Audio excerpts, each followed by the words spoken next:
ചിങ്കുവൻമിയുടെ ഇന്നത്തെ വീഡിയോയിലെ ഒരു നാടൻ റെസിപ്പിയാണ്. നമ്മുടെ മുരിങ്ങയുടെ ഇലയും പരിപ്പും വെച്ചുള്ള തോരൻ്റെ റെസിപ്പിയാണ് കേട്ടോ. അപ്പോൾ നല്ല ടേസ്റ്റിയാണ്, അതുപോലെ തന്നെ നമ്മുടെ ഹെൽത്തിനും നല്ല ഗുണകരമായിട്ടുള്ളതാണ് മുരിങ്ങയുടെ ഇല എന്നൊക്കെ പറയുന്നത്.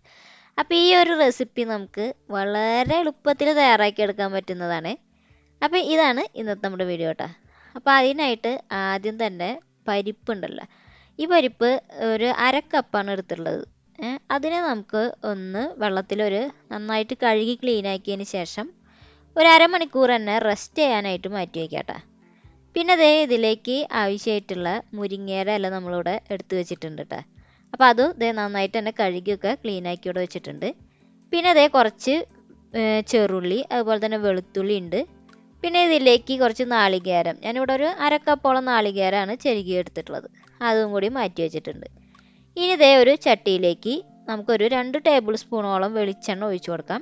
അതിലേക്ക് ഈ അരിഞ്ഞു വെച്ചിട്ടുള്ള ചെറുള്ളിയും അതുപോലെ തന്നെ വെളുത്തുള്ളി, പിന്നെ അതേ ഇതിലേക്ക് കുറച്ച് കറിവേപ്പില, ഇതൊക്കെ ഇട്ടിട്ട് നല്ലപോലെ ഒന്ന് മൂപ്പിച്ചെടുക്കാം. അപ്പോൾ അതൊരു വഴൻ്റെ ഒരു ബ്രൗൺ കളറായി വരുമ്പോൾ അതിലേക്ക് ഇനി പൊടികൾ ചേർത്ത് കൊടുക്കാം.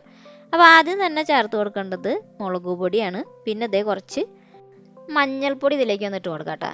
പിന്നെ നമുക്കുണ്ടല്ലോ ഇടിച്ച മുളകില്ലേ, അത് ഇതിലേക്കൊന്ന് ചേർത്ത് കൊടുക്കുന്നുണ്ട്. പിന്നെ ഉപ്പ്. അപ്പോൾ ഇതൊക്കെ ചേർത്തിട്ട് നല്ല പോലെ ഒന്ന് മിക്സ് ചെയ്തെടുക്കുക. അപ്പോൾ ഈ പൊടികളൊന്നും കരിഞ്ഞു പോകാണ്ട് വേണം ഇതിനൊന്ന് മൂപ്പിച്ചെടുക്കാനായിട്ട്. അങ്ങനെ അതിന് ശേഷം ഇതിലേക്ക് നമുക്കുണ്ടല്ലോ നമ്മൾ നേരത്തെ കുതിർത്ത് വെച്ചിട്ടുള്ള പരിപ്പുണ്ടല്ലോ, ഇതിലേക്ക് ഒന്ന് ഇട്ട് കൊടുക്കാം. അപ്പോൾ ഈ പരിപ്പ് നമ്മൾ അരമണിക്കൂർ കുതിർത്ത് വയ്ക്കുന്നത് വെച്ചിട്ടുണ്ടെങ്കിൽ ഇത് പെട്ടെന്ന് തന്നെ വെന്ത് കിട്ടാൻ വേണ്ടിയിട്ടാണ് കേട്ടോ. അങ്ങനെ ഇതേ അതല്ലാതെ ഇട്ട് കൊടുത്തിട്ട് ഇതിനെ നന്നായിട്ട് തന്നെ ഇതേപോലെ ഒന്ന് മിക്സ് ചെയ്തെടുക്കുന്നുണ്ട്. എന്നിട്ട് ഇതിലേക്ക് പാകത്തിന് വെള്ളം ഒഴിച്ചു കൊടുക്കുക. അപ്പം ഞാനിവിടെ ഒരു 2 കപ്പ് വെള്ളം ഇതിലേക്ക് ഒന്ന് ഒഴിച്ചു കൊടുക്കുന്നുണ്ട് കേട്ടോ, അത് വേവാൻ വേണ്ടിയിട്ട്. അങ്ങനെ അതും കൂടി ഒന്ന് ഒഴിച്ചിട്ട് ഇതിനെ നമുക്കിനി അടച്ചു വെച്ചിട്ട് നല്ല പോലെ ഒന്ന് വേവിച്ചെടുക്കാം കേട്ടോ. അപ്പോൾ ഇത് നമ്മൾ കുക്കറിൽ ഇടാത്തത് എന്തുകൊണ്ടാണെന്ന് വെച്ചിട്ടുണ്ടെങ്കിൽ ചിലപ്പോൾ കുക്കറിൽ ഇട്ട് കഴിഞ്ഞാൽ പെട്ടെന്ന് തന്നെ ഇത് വെന്തുടയും. അപ്പോൾ അങ്ങനെ ഇല്ലാണ്ടിരിക്കുകയാണ്. അപ്പോൾ ഇതെങ്ങനെ ഇട്ട് കഴിഞ്ഞാൽ നോക്കിയാൽ കറക്റ്റായിട്ട് നമുക്ക് ഈ ഒരു ഉപ്പേരിയിലൊക്കെ എന്നു വെച്ചിട്ടുണ്ടെങ്കിൽ ഈ പരിപ്പൊന്ന് കടിക്കണം ആ ഇലയുടെ കൂടെ, അപ്പോഴാണ് അതിനൊരു ടേസ്റ്റ് കിട്ടുക. അപ്പോൾ അതിന് വേണ്ടിയിട്ടാണ് നമ്മൾ ഇങ്ങനെ ഒന്ന് വേവിച്ചെടുക്കുന്നത് കേട്ടോ.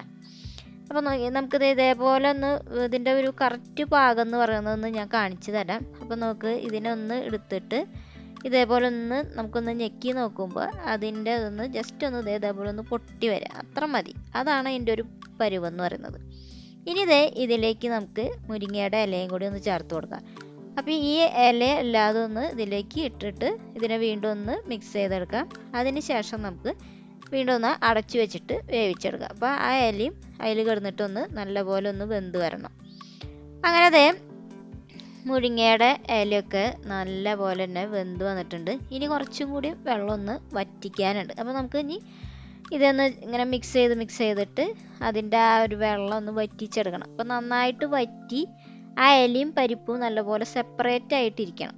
ഇനി ഇതിലേക്ക് ഈ ചെരുകി വെച്ചുള്ള നാളികേരം ഒന്ന് ചേർത്ത് കൊടുക്കാം. അതും കൂടിയും ചേർത്തിട്ട് നല്ല പോലെ തന്നെ ഒന്ന് മിക്സ് ചെയ്തെടുക്കണം കേട്ടോ. അപ്പോൾ ഇത് ഇങ്ങനെ എന്താ പറയുക, ഇങ്ങനെ വിടർന്നിരിക്കുക എന്ന് പറയില്ല, അതായത് ഇങ്ങനെ ഇടുമ്പോൾ അത് നല്ലപോലെ ഇങ്ങനെ സെപ്പറേറ്റ് ആയിട്ട് വരണം. ആ ഒരു പരുവത്തിൽ വേണം നമ്മൾ ഇതിനൊന്ന് വെള്ളമൊക്കെ വറ്റിച്ച് നല്ല പോലെ മിക്സ് ചെയ്തെടുക്കണം. അങ്ങനെ ഇത് നന്നായിട്ട് തന്നെ മിക്സ് ചെയ്തിട്ടുണ്ട്. അപ്പോൾ നമ്മുടെ ആ വെള്ളമൊക്കെ കറക്റ്റായിട്ട് പാകത്തിന് വറ്റി റെഡിയായി വന്നിട്ടുണ്ട് കേട്ടോ. അങ്ങനെ ഈ ഒരു റെസിപ്പി ഇവിടെ റെഡി ആയിട്ടുണ്ട്. വളരെ സിമ്പിളായിട്ട് തയ്യാറാക്കി എടുക്കാൻ പറ്റുന്ന നല്ല ടേസ്റ്റി ആയിട്ടുള്ള ഒരു തോരനാണ്. അപ്പോൾ നല്ല ഹെൽത്തി ആയിട്ടുള്ള റെസിപ്പിയാണ്. അപ്പോൾ എല്ലാവരും മസ്റ്റായിട്ടൊന്ന് ട്രൈ ചെയ്ത് നോക്കണം. അപ്പം ഇപ്പോൾ ഈ കർക്കിടകത്തിലൊക്കെ മുരിങ്ങയുടെ ഇല കഴിക്കരുതെന്നൊക്കെ പറയും, 7 ദിവസമൊക്കെ കഴിക്കരുതെന്ന് പറയും. അപ്പം നിങ്ങൾ ആ ഒരു സമയം കഴിയുമ്പോൾ ഇതേപോലെ ഒന്ന് ട്രൈ ചെയ്ത് നോക്കാം. അപ്പോൾ നമുക്ക് അടുത്ത വീഡിയോ ആയിട്ട് വീണ്ടും കാണാം. Okay, by.